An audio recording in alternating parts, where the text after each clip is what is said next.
Hello বন্ধুরা, আমি প্রিয়া কাজল প্রিয়া চ্যানেলের নতুন একটি ব্লগে তোমাদের সবাইকে স্বাগত। আশা করছি তোমরা সবাই ভালো আছো, আমরাও ভালো আছি। তো আজ চলে এসেছি একটা অন্য রকমের ব্লগ নিয়ে। আজ তোমাদেরকে দেখাবো একটা ভিন্ন রকমের দেশি চিকেনের রেসিপি।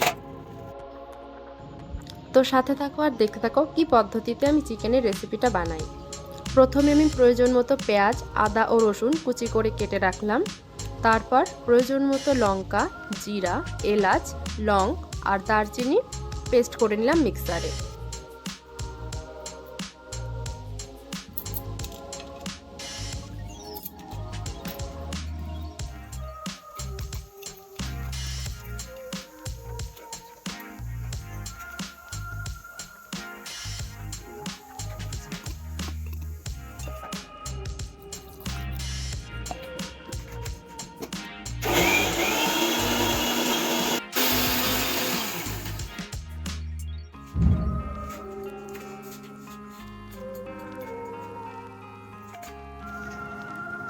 প্রথমেই আমি চিকেনটা ভালো করে ধুয়ে জল ঝরানোর জন্য রেখে দিয়েছিলাম।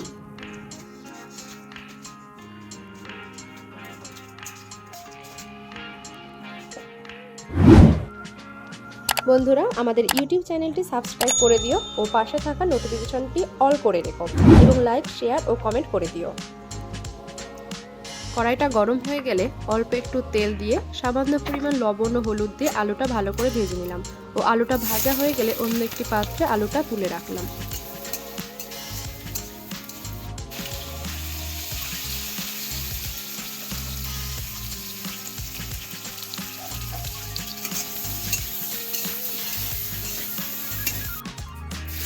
এবার ওই তেলেই দুটো তেজপাতা, জিরা ও সামান্য কুচি করে রাখা পেঁয়াজ হালকা করে ভেজে নিলাম।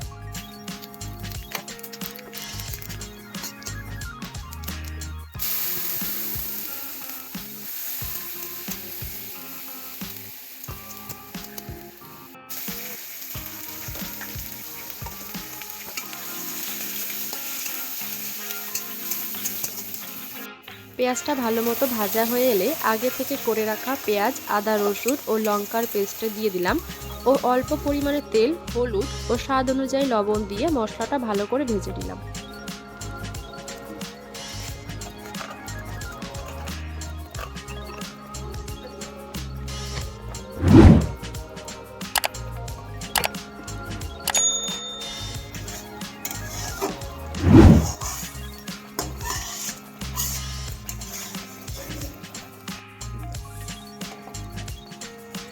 মশলাটা ভাজা হয়ে গেলে চিকেন ও ভেজে রাখা আলুটা মশলার মধ্যে ছেড়ে দিলাম এবং হালকা করে ভেজে নিলাম।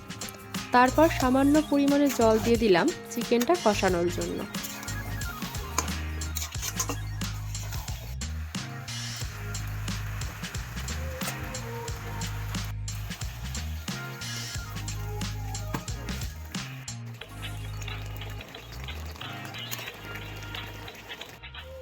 চিকেন কষাটা ভালোভাবে হয়ে গেলে পরিমাণ মতো জল দিয়ে দিলাম ও তারপরে চিকেনটা ঢেকে দিলাম।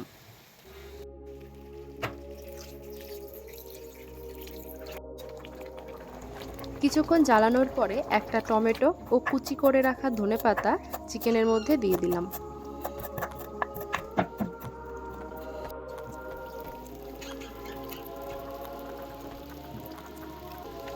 চিকেনটা হয়ে গেলে নামানোর আগে সামান্য পরিমাণে জিরের গুঁড়ো, ধনের গুঁড়ো, গরম মশলার গুঁড়ো ও চিকেন মশলা দিয়ে চিকেনটা নামিয়ে নিলাম।